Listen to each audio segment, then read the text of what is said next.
Hello बच्चों, let's see this question. The value of c plus 2 for which the area of the figure bounded by the curve y is equal to 8x square minus x to the power 5, the straight lines x is equals to 1 and x is equals to c and x-axis is equal to 16 by 3.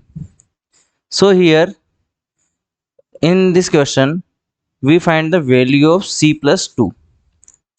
So key concept is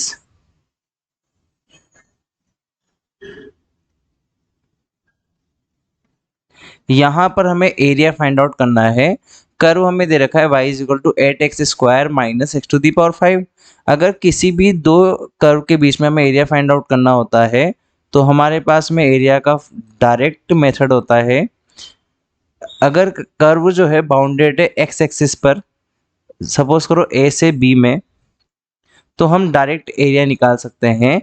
अगर curve है f of x and g of x, तो f of x minus g of x and dx। यहाँ पर question में भी same curve दे रखा है हमें और हमें यहाँ पर एरिया फाइंड आउट करना है।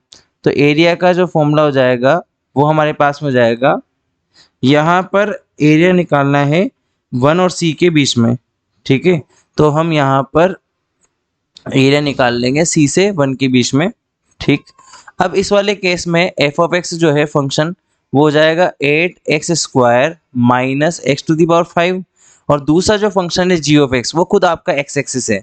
तो x एक्सिस है तो वहाँ पर क्या हो जाएगा, 0 हो जाएगा, ठीक है। तो यहाँ पर हो जाएगा dx। अब ये इसका हमें इंटीग्रेशन करना पड़ेगा और एरिया फाइंड आउट करना पड़ेगा।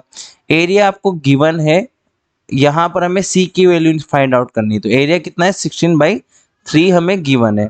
अब हमें इंटीग्रेट करना है यहाँ पर, तो ये आ जाएगा 8x³/3 minus x to the power 6/6 और एरिया फाइंड आउट करना है c से 1 के बीच में इक्वल टू 16/3। यहाँ पर हम वैल्यू फाइंड आउट इसको लिमिट को सब्स्टिट्यूट करके वैल्यू फाइंड आउट करेंगे। तो यहाँ पर जब हम 1 रखेंगे तो आ जाएगा 8/3 माइनस 1/6 देन c रखेंगे तो माइनस के साथ में आएगा 8c³/3 minus c to the power 6/6 is equal to 16/3। यहाँ पर हमें अब वैल्यू निकालनी पड़ेगी। तो 8/3 माइनस 1/6, 16/6 माइनस 1/6 करोगे तो आएगा 15/6। तो यहाँ पर वैल्यू हमारे पास में आ जाएगी 15/6 माइनस, अब सेकंड स्टेप में है 8c³/3 माइनस c 6/6, तो माइनस से मल्टीप्लाई करेंगे तो यहाँ पर आ जाएगा 8c³/3 plus c to the power 6/6 is equal to 16/3। यहाँ पर सामने क्या है, 16/3, राइट। अब इसको सिंप्लीफाई करने के लिए हम एलसीएम ले लेंगे। तो यहाँ पर क्या आ जाएगा, 6 आ जाएगा। तो 6 एलसीएम आएगा तो यहाँ पर आएगा 15 माइनस यहाँ पर आ जाएगा 16c³ एंड प्लस यहाँ पर आ जाएगा c to the power 6 is equal to 32। Simplify करने के लिए हम 32 को इधर लेकर आएंगे राइट हैंड साइड पर, तो हमारे पास में आ जाएगा c to the power 6 minus 16c³ minus 17 is equal to 0। अब c³ को हम t रख देते हैं, let c³ is equal to t। तो यहाँ पर हमें क्वाड्रेटिक दिखेगी, t square minus 16t minus 17 is equal to 0। अगर मैं इसके फैक्टर लेता हूँ रूट्स निकालने के लिए तो हमारे पास में आ जाएंगे t minus 17 and t plus 1 is equal to 0।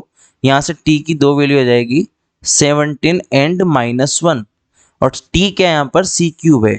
तो c³ की दो वैल्यू आ जाएगी, एक तो आ जाएगी 17 एंड एक आ जाएगी -1। यहाँ से c की अगर वैल्यू निकालेंगे तो एक आ जाएगी 7 टू दी पावर 1/3, एक आ जाएगी -1 टू दी पावर 1/3 जो कि -1 हो जाएगा। अब यहाँ पर दो वैल्यू आई है, अब कौन सी सही है और कौन सी गलत है ये आपकी लिमिट डिसाइड करेगी। देखो हमने यहाँ पर c से 1 लिया है, तो इसका मतलब हमने क्या माना है कि जो c है वो लेस देन 1 है। अगर c लेस देन 1 है तो जो लेस देन वाला आंसर होगा ना वो बिल्कुल करेक्ट हो जाएगा। तो यहाँ पर 17 टू द पावर 1/3 जो है ग्रेटर देन 1 है, ये ग्रेटर देन 1 है, तो इसका मतलब ये हम नहीं लेंगे। -1 जो है वो यहाँ पर हमारा करेक्ट आंसर हो जाएगा। तो यहाँ पर c की जो वैल्यू आएगी वो आ जाएगी -1, और अगर हमें c+2 निकालना है तो c+2 हो जाएगा -1+2, तो ये आ जाएगा हमारे पास में 1। तो यहाँ पर फाइनल आंसर आएगा इस क्वेश्चन के लिए, final answer is 1। I hope you understood well. Best of luck.